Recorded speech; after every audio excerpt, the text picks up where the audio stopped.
Hai, Assalamualaikum. Okey, jadi kita kembali kepada 1.2 analisis fungsi tadi. 1.1 pengenalan pasti masalah. Jadi untuk 1.2 analisis fungsi. Okey, kita pergi yang kedua, iaitu dalam 1.2 analisis fungsi, maafkan cikgu ada typo. Ada 3 perkara yang perlu kamu tahu. 1.2.1 iaitu hubung kait antara produk dengan objek dari segi fungsinya. Dan yang kedua, melukis sistem fungsi. Dan yang ketiga, membina model fungsi menggunakan garisan interaksi. Okey, cuba tengok kepada 1.2.1 itu membuat hubung kait antara produk dengan objek dari segi fungsinya. Okey, cuba kamu tengok apakah fungsi produk ini. Ada 2 produk kan? Satu meja dan satu lagi cawan. Okey, kamu tengok produk dia apa? Ini adalah produk dia adalah meja. Okey, fungsi meja apa? Boleh meletak. Okey, cikgu tambah satu lagi. Fungsi dia adalah meletak, memegang atau menampung barang. Betul? Okey. Maknanya inilah fungsinya. Okey. Objek. Apa benda? Benda yang berada di atas meja. Kalau ada buku. Okey, kalau ada buku. Bukulah. Dia punya objek. Kalau ada cawan. Cawanlah dia punya objek. Kalau ada kertas. Kertaslah dia punya objek. Benda yang menerima. Okey, jelas ya. Okey, contoh pula kat tepi sebelah ni. Produk. Iaitu cawan. Fungsi cawan mengisi air. Objek dia apa? Air. Okey, jelas. Jadi kamu kena tahu dulu. Masuk produk ini. Okey, cuba tengok di sebelah. Okey, produk adalah sebuah sistem yang mempunyai satu atau lebih komponen. Okey, macam mana satu atau lebih komponen? Okey, dalam produk, di sini dinama apa? Ini dinamakan kaki meja. Kaki meja. Okey, ini dinamakan apa? Muka meja. Muka meja. Okey, jadi kita tengok balik. Produk iaitu sebuah sistem yang mempunyai satu atau lebih komponen. Maksudnya tadi muka meja, kaki meja, skru meja itu adalah komponen. Jadi kalau ada mempunyai satu atau lebih komponen dinamakan produk. Okey, produk itu contoh tadi kita ambil meja. Okey, boleh ya. Jadi fungsi itu tindakan. Tindakan sesebuah produk untuk mengubah objek sasaran. Fungsi dia apa tadi? Meletak ke. Okey, contoh cikgu ambil meletak. Okey, fungsi tadi meja dia meletak. Objek yang menerima buku. Okey. Objek yang menerima tadi buku. Kalau atas dia ada buku. Okey, itu objek adalah penerima kesan, pengguna produk. Okey, cikgu tanya satu soalan kat sini. Meja meletak buku. Pelik kan? So, kalau pelik ayat dia kita tukar kepada meja memegang buku. Macam tu.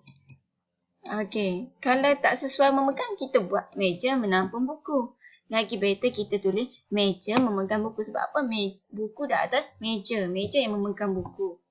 Okey, boleh. Boleh faham setakat ni. Contoh tadi cawan. Cawan. Produk dia apa? Cawan. Sebab apa cawan pun ada satu atau lebih komponen. Tengok. Cawan ada tangkai cawan. Ada tapak cawan. Ada muka cawan. Lebih satu komponen. Fungsi cawan tadi apa? Mengisi objek yang menerima air. Okey, boleh ya? Okey, next. Kenapa kita perlu buat analisis fungsi ni? Sebab apa tujuan? Untuk membantu mengenal pasti sistem yang ada pada produk. Tadi contohlah muka, muka meja, skru meja, kaki meja. Setelah analisis, setiap komponen yang ada melekatkan setiap produk. Kalau perasan tadi, produk-produk inilah yang melekatkan satu produk. Okey, jika terdapat komponen yang pincang, maka fungsi produk itu pun akan tercecas. Okey, next kita pergi. Lepas kita dah tahu analisis fungsi, kita pergi kepada melukis sistem fungsi. Okey, macam mana kita nak lukis sistem fungsi? Kita tahu. Okey. Fungsi tadi, kita ambil contoh meja juga. Okay, dalam meja dia ada komponen-komponen. Satu atau lebih komponen dipanggil produk. Okey, jadi kat sini kita tahu ada lantai. Ada lantai, ada kaki meja, ada skru meja dan ada muka meja. Inilah komponennya. Kita kena senarai dulu komponen-komponennya. Okey, bila kita dah senarai, okey, pertama sekali, muka meja. Fungsi apa tadi? Memegang buku. Okey, atas ni ada buku. Okey, dia memegang buku. Kaki meja. Tengok, kaki meja memegang siapa? Dia memegang muka meja. Okey, skru pula. Skru memegang apa? Mestilah skru memegang kaki meja dan juga muka meja. Lantai. Lantai memegang apa? Lantai dia memegang kaki meja. Kenapa lantai juga bermasuk? Sebab kita letak meja ni di atas lantai juga merupakan salah satu komponen dalam sistem fungsi. Jelas ya, murid-murid? Okey, next. Contoh produk iaitu meja. Fungsi dia memegang buku. Cawan, fungsi dia memegang air ataupun mengisi air. Klik kertas, memegang kertas. Kereta mengangkut manusia. Okey, boleh ya? Setakat ni cikgu harap kamu jelas sangat. And then next. Okey, komponen tu.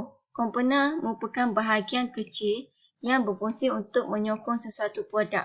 Itulah tadi komponen. Muka meja, kaki meja, skru, lantai. Itu dipanggil komponen. Okey, fungsi komponen adalah melaksanakan tugas yang tertentu. Iaitu inilah fungsinya.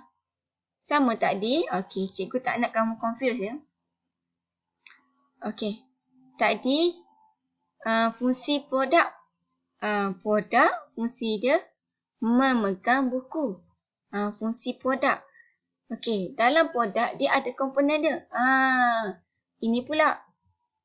Fungsi komponen adalah bahagian kecil yang berfungsi menyokong sesuatu produk.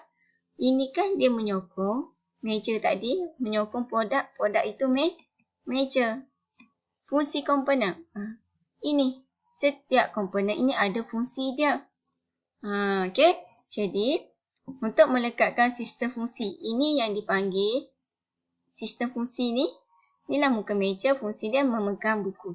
Inilah dipanggil sistem fungsi produk. Okey. Kalau tak ada fungsi komponen, maknanya tak lengkap sistem tu. Kalau meja, terus buku, tak lengkap. Okey, cuba tengok kat sini. Lukisan model fungsi. Okey, seterusnya kita akan masuk lukisan model fungsi. Okey, dalam lukisan model fungsi, kita kena letak semua komponen-komponen tadi dalam satu bentuk model. Cuba tengok. Lantai memegang kaki meja. Okey, kaki meja memegang muka meja. Okey, muka meja memegang buku. Okey, skru pula tengok kat atas ni. Skru dia pegang kaki meja dan muka meja. Okey, untuk membina lukisan fungsi, kita kena tahu terlebih dahulu ini, garisan interaksi. Okey, cikgu nak tanya. Ini adalah anak panah. Maksud anak panah ini adalah berguna. Maksudnya kat sini, lantai berguna ke untuk kaki meja? Berguna. Kalau berguna, kita boleh buat anak panah berbentuk macam ni. Okey, berguna tapi tak mencukupi. Mungkin dalam awak punya tu, ada skru. Skrunya hanya ada 2. Berguna tapi tak cukup. Skru sepatutnya kena ada 3. Contoh.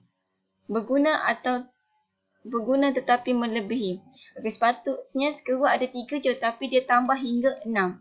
Itu kita kena buat sampai anak panah dia lagi tebal. Okey, kalau benda tu bermasalah, skru ni karat. So, skru ni karat, dia akan jadi bermasalah. Dia karat mungkin disebabkan terkena air. So, ini anak panahnya. Okey, setakat ni. Okey, next. Cikgu terang dulu nak bagi kamu jelas ya kat sini. Okey, next. Okey, kalau ada satu soalan, dia menyatakan sebegini ya.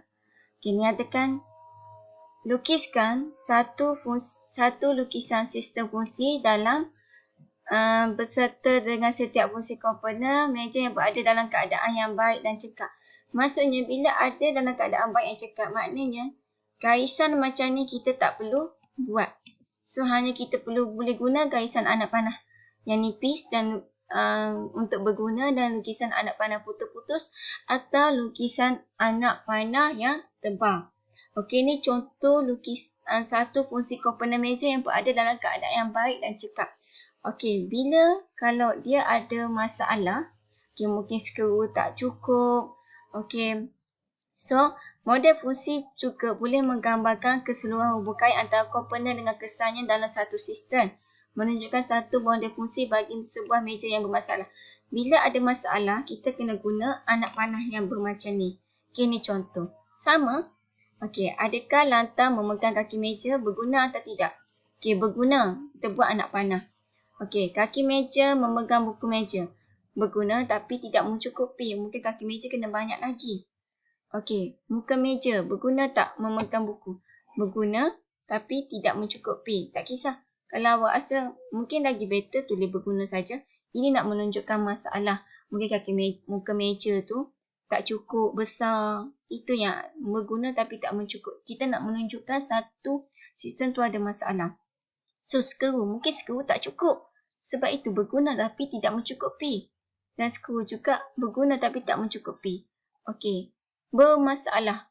Okey, sebab apa skru tak cukup? Mungkin skru karat ke atau skru tak cukup. Sebab apa? Kena kelembapan ni. Kelembapan, terdedah dengan cahaya dan sebagainya. Okey, inilah salah satu masalah. Bila cikgu minta lukiskan satu sistem model fungsi bagi sebuah meja bermasalah, kena ada ini. Dan bila ada ini, mesti kena ada dia punya penyebab dia. Okey, penyebab dia ni, okey, masalah fungsi dan punca dia. Okey, awak boleh tengok kat sini ya. Antara masalah dia, contoh, ni kat sini masalah semula jadi. Itu disebabkan panas, hujan, lembat. Dan masalah sains dan fizik, momentum, graviti. Sifat asal kebolehan manusia macam manusia menyepak meja tu ke. Itu yang dimasukkan dengan punca masalah disebabkan ini. Dia ada 3 dekat sini ya. Dia ada 3. Sama ada semula jadi, sains dan fizik iaitu momentum, graviti ataupun sifat asal objek tu.